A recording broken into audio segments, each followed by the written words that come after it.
Hello everyone, आपका स्वागत है आपके इस प्यारे से प्लेटफॉर्म शिवम स्टडी सेंटर्स पर। मैं अभिषेक चौधरी। आज हम बात करते हैं कक्षा 12th के फिजिक्स के चैप्टर नंबर 1 की, जो कि वैद्युत आवेश तथा विद्युत क्षेत्र की तीव्रता है, जिसको आज हम एक वीडियो में देखेंगे। तो आइए देखते हैं वैद्युत आवेश। वैद्युत आवेश क्या होता है कि धारा तथा समय के गुणनफल को वैद्युत आवेश कहते हैं। जो हमारी धारा होती है तथा समय t, उसके गुणनफल को ही हम वैद्युत आवेश कहते हैं। तो सबसे पहले देख लेते हैं कि इसे डिनोट किससे किया जाता है। इसे डिनोट बाय Q के द्वारा किया जाता है, जो कि वैद्युत आवेश होता है। इसको हम Q के द्वारा ही डिनोट करते हैं। तो इसका फॉर्मूला देख लेते हैं कि क्या होता है। Q बराबर होता है हमारा आई टी। अब यहाँ पर आई क्या है? आई है वैद्युत धारा तथा टी है हमारा समय। टी समय है। तो अब इसका मात्रक देखते हैं कि मात्रक क्या होगा। इसका मात्रक होगा आवेश का मात्रक होता है कूलम, और टी समय का मात्रक होता है सेकंड, कूलम पर सेकंड। तथा फिर बीमा भी देख लेते हैं, इसकी डायमेंशन। तो इसकी बीमा होगी इसकी आई की बीमा जो होती है। तथा वैद्युत आवेश देखते हैं हम। वैद्युत आवेश होते हैं वो कितने प्रकार के होते हैं? वो 2 प्रकार के होते हैं। एक तो होता है धनावेश तथा नंबर 2 होता है ऋणावेश। धनावेश होता है हमारा पॉजिटिव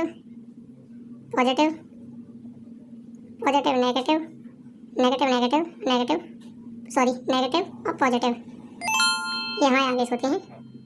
तो ये नेक्स्ट टॉपिक देखते हैं हम, आवेश संरक्षण का नियम, जो कि मोस्ट इम्पॉर्टेंट है। आवेश संरक्षण का नियम। इसे 1 नंबर पूछ लेता है कि आवेश संरक्षण का नियम बताइए। वैद्युत आवेश को ना तो उत्पन्न किया जा सकता है और ना ही नष्ट किया जा सकता है। इसे एक स्थान से दूसरे स्थान तक स्थानांतरण किया जा सकता है। अर्थात कि जो हमारा वैद्युत आवेश होता है उसको ना तो हम उत्पन्न कर सकते, ना ही उसको बना सकते, ना ही उसे हम नष्ट कर सकते।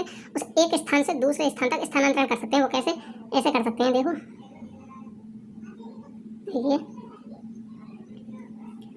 Positive negative.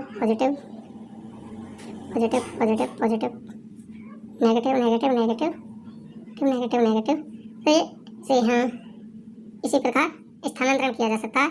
यहाँ से आ सकता है ये। तो ये था हमारा आवेश संरक्षण का नियम। तो नेक्स्ट टॉपिक है हमारा कूलाम का नियम, जैसे हम कॉलम्स लॉ भी बोलते हैं। तो देखते हैं कि कूलाम का नियम क्या था। ये मोस्ट इम्पोर्टेंट है। 2 स्थिर बिंदु आवेशों के बीच लगने वाला आकर्षण अथवा प्रतिकर्षण बल दोनों आवेशों की मात्राओं के गुणनफल के अनुक्रमानुपाती तथा उनके बीच की दूरी के वर्ग के व्युत्क्रमानुपाती होता है। कि जो हमारा कूलाम का नियम होता है, ये तो स्थिर बिंदु आवेशों के बीच लगने वाला आकर्षण अथवा प्रतिकर्षण बल है तथा दोनों आवेशों की जो मात्राओं के गुणनफल जो होते हैं उनके अनुक्रमानुपाती तथा जो इनके बीच की दूरी होती है उनके वर्ग के व्युत्क्रमानुपाती होता है। तो आइए देखते हैं। तो ये हमारे 2 आवेश हैं, Q1 Q2, जो R है इसे तो देखते हैं कि हमारा जो कूलम का नियम है वो क्या कहता है कि जो हमारे 2 स्थिर बिंदु आवेश के बीच जो आकर्षण या प्रतिकर्षण बल इनके बीच में जो लग रहा है वह दोनों आवेशों की मात्राओं के गुणनफल के व्युत्क्रमानुपाती जो F Q1 into Q2, इसे हम इक्वेशन फर्स्ट मान लेते हैं, तथा उनके बीच की दूरी के वर्ग के व्युत्क्रमानुपाती F y स्क्वायर सेकंड से होता है। तो आइए देखते हैं इक्वेशन फर्स्ट व सेकंड से। तो F directly proportional Q1 into Q2 upon R square. तो ये जो अनुक्रमानुपाती का चिन्ह है ये हटेगा, तो यहाँ पर एक कांस्टेंट आएगा K Q1 into Q2 upon R square. तो ये R स्क्वायर होगा ये। तो यहाँ पर क्या है कि ये है हमारा अनुक्रमानुपाती नियतांक, अनुक्रमानुपाती नियतांक, ये जो हमारा कांस्टेंट है। तो अब यहाँ से हम k को हटाएंगे तो k की जगह पर हमारा यहाँ पर 1/4πε0 आएगा। तो देखो इसका फॉर्मूला फिर क्या हो जाता है कि f 1/4πε0 Q1 इंटू Q2/r², ये फॉर्मूला आएगा। तो ये था हमारा कूलम का नियम। और हाँ, कभी कभी पूछ लेता है k है तो k की वैल्यू क्या होगी। तो k की वैल्यू होगी यहाँ पर 9 × 10⁹ न्यूटन मीटर स्क्वायर पर कूलम। कूलम ये जो हमारे यहाँ पर k की वैल्यू होगी। तो ये था हमारा कूलम का नियम। तो और यहाँ पर सॉरी, ये जो मात्रक जो होता है ये होता है विद्युत धारा का जो मात्रक होता है वो होता है एम्पियर पर सेकंड होगा। तो इसे लिख लेते हैं हम, एम्पियर पर सेकंड होगा जो धारा है इसका मात्रक एम्पियर पर सेकंड होगा। तो आइए देखते हैं हम अपना नेक्स्ट टॉपिक। तो नेक्स्ट टॉपिक हमारा विद्युत क्षेत्र की तीव्रता। विद्युत क्षेत्र में किसी बिंदु पर रखे परीक्षण आवेश पर लगने वाला बल तथा परीक्षण आवेश के मान की निष्पत्ति को उस बिंदु पर विद्युत क्षेत्र की तीव्रता E कहते हैं। ये डेफिनेशन से ही समझते हैं कि जो विद्युत क्षेत्र में किसी बिंदु पर रखे परीक्षण आवेश पर लगने वाला बल तथा परीक्षण आवेश के मान की निष्पत्ति को ही हम उस बिंदु पर विद्युत क्षेत्र की तीव्रता कहते हैं। तो इसे डिनोट जो किया जाता है वो किया जाता है डिनोट बाय E के द्वारा किया जाता है। तो यहाँ पर हम E का मात्रक पहले तो इसका फॉर्मूला देखते हैं। जो E होगा वो होगा कि विद्युत क्षेत्र किसी बिंदु पर रखे परीक्षण आवेश पर लगने वाला बल, जो हमारा फोर्स लगेगा रखे परीक्षण आवेश Q0 पर परीक्षण आवेश के मान की निष्पत्ति को ही उस बिंदु पर विद्युत क्षेत्र की तीव्रता E कहते हैं। ये हमारा यहाँ पर फॉर्मूला हो जाएगा। तथा इसका हम यहाँ पर मात्रक देखते हैं, यूनिट है, मात्रक यूनिट क्या होती है इसकी? यूनिट होती है हमारी F। इसका मात्रक क्या होता है? न्यूटन आवेश, न्यूटन प्रति कूलाम। जो आवेश का मात्रक होता है वो होता है न्यूटन प्रति कूलाम। विमा क्या होगी? इसकी होगी विमा, F की विमा होती है mLT - 2 अपॉन कूलाम।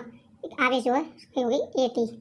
तो इसकी जो विमा हो जाएगी वो हो जाएगी mLT - 3 A - 1। ये जो इसकी विमा होगी। ये था हमारा विद्युत क्षेत्र की तीव्रता। तो आइए नेक्स्ट टॉपिक पर बात करते हैं हम, जो कि है हमारा विद्युत द्विध्रुव आघूर्ण। तो आइए देखते हैं, किसी एक आवेश तथा दोनों आवेशों के बीच की अल्पतम दूरी के गुणनफल को हम विद्युत द्विध्रुव आघूर्ण कहते हैं। कि किसी एक आवेश तथा दोनों आवेशों के बीच की दूरी की अल्पतम दूरी, जो उनके बीच की दूरी जो होती है उसी को हम विद्युत द्विध्रुव आघूर्ण कहते हैं। तो ये है हमारा, जैसे एक आवेश है Q1, इसी तक कुछ अल्पतम दूरी पर हमारा दूसरा आवेश है Q2। तो जो इनके बीच की दूरी है 2L है, जो इनके बीच की दूरी है 2L। तो डेफिनेशन से ही सीधा पता चल रहा है कि किसी एक आवेश तथा दोनों आवेशों के बीच की दूरी, तो किसी एक आवेश है या दोनों आवेशों के बीच की दूरी के गुणनफल को ही हम विद्युत द्विध्रुव आघूर्ण कहते हैं। इसे डिनोट जो करते हैं हम P से डिनोट किया जाता है, denote by P, denote by P। तो देखते हैं कि P बराबर होता है हमारा होगा Q to 2L। तो ये हो जाएगा हमारा P बराबर 2QL। ये था हमारा विद्युत द्विध्रुव आघूर्ण। तो नेक्स्ट टॉपिक पे बात करते हैं कि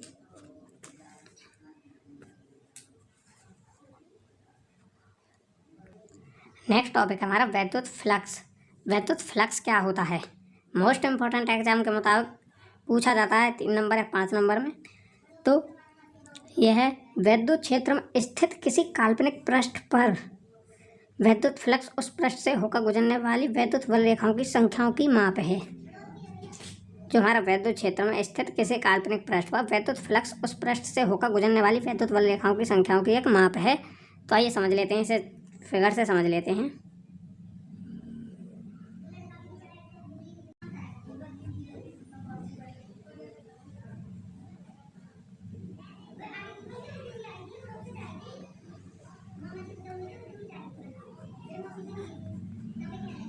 तो यहाँ पर हमारा एक कोई पृष्ठ रखा हुआ है, तो रखा है जो कि है DA। ये है ETA कि जो कि है वैद्युत क्षेत्र में स्थित, पर वैद्युत क्षेत्र में स्थित किसी काल्पनिक पृष्ठ पर वैद्युत फ्लक्स उस पृष्ठ से होकर गुजरने वाली ये जो वैद्युत बल रेखा हैं उससे होकर काल्पनिक पृष्ठ से होकर जो गुजर रही हैं, जो इनकी संख्याएं इनकी माप है। तो इसकी एक और डेफिनेशन है स्नेल के स्केलर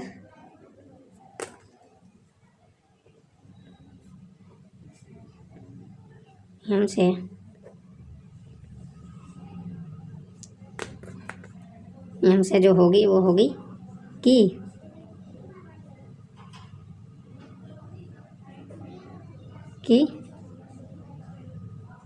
वैद्युत बल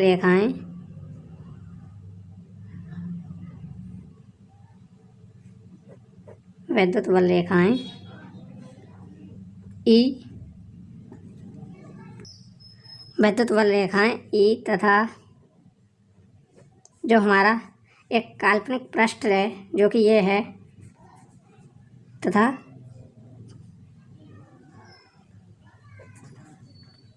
पृष्ठ जो कि ये है DA के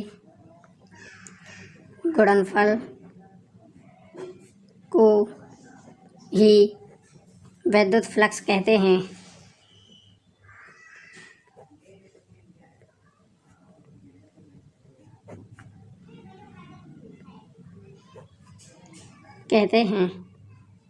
ये भी ठीक है और ये भी डेफिनेशन सही है। तो ये हो जाएगा हमारा, पहले तो इसे देखते हैं कि डिनोट अर्थात प्रदर्शित किसके द्वारा किया जाता है, डिनोट बाय फाई ई,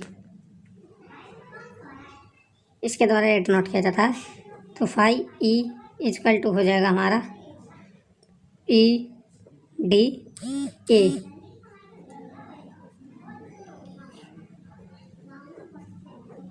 तो ये है हमारा वैद्युत फ्लक्स।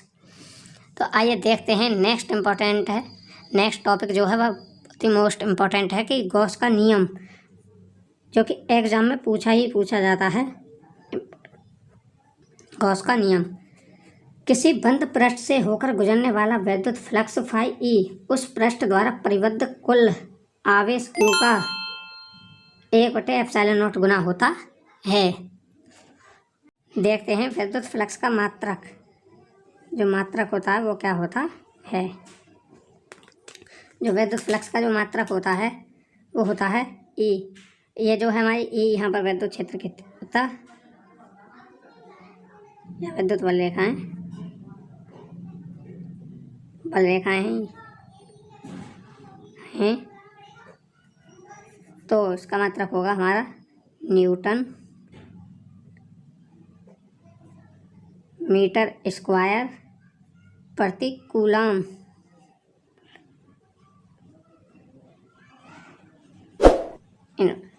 ये इसका मात्रक होगा मीटर स्क्वायर पर कूलम। तथा इसकी जो विमा होगी, डायमेंशन की जो विमा होगी वो होगी इसकी ई की विमा जो होती है वो होती है तो MLT 3A-1 to L का स्क्वायर। तो इसकी विमा हो जाएगी ML3T-3 A-1। ये विद्युत फ्लक्स की जो बीमा हो जाएगी। तो आइए नेक्स्ट टॉपिक हमारा गॉस की प्रमेय या गॉस का नियम, जो कि मोस्ट इम्पॉर्टेंट टॉपिक है। किसी बंद पृष्ठ से होकर गुजरने वाला विद्युत फ्लक्स फाई ई उस पृष्ठ द्वारा परिबद्ध कुल आवेश Q का 1/ε0 गुना होता है। जो हमारा किसी बंद पृष्ठ से होकर गुजरने वाला विद्युत फ्लक्स जो होता है वो उस पृष्ठ द्वारा परिबद्ध कुल आवेश जो उस पर आवेश होता है Q उसका 1/ε0 गुना होता है। तो आइए देखते हैं E बराबर Q इंटू 1/ε0। तो ये होगा हमारा E इजकल टू Q/ε0, जो कि मोस्ट इम्पॉर्टेंट टॉपिक है। और दोस्तों यह कैसे प्रूफ होता है तो इसकी वीडियो का लिंक डिस्क्रिप्शन में है, जो कि हमने बताया है इसे प्रूफ करके कि यह कैसे आया। तो उम्मीद करता हूँ आपको वीडियो अच्छी लगी होगी। तथा आपको वीडियो अच्छी लगी तो वीडियो को लाइक करें तथा चैनल को सब्सक्राइब करें और कमेंट करके बताएं आपको वीडियो कैसी लगी। तब तक के लिए मिलते हैं किसी और नए टॉपिक के साथ नेक्स्ट वीडियो में। जय हिंद, जय भारत।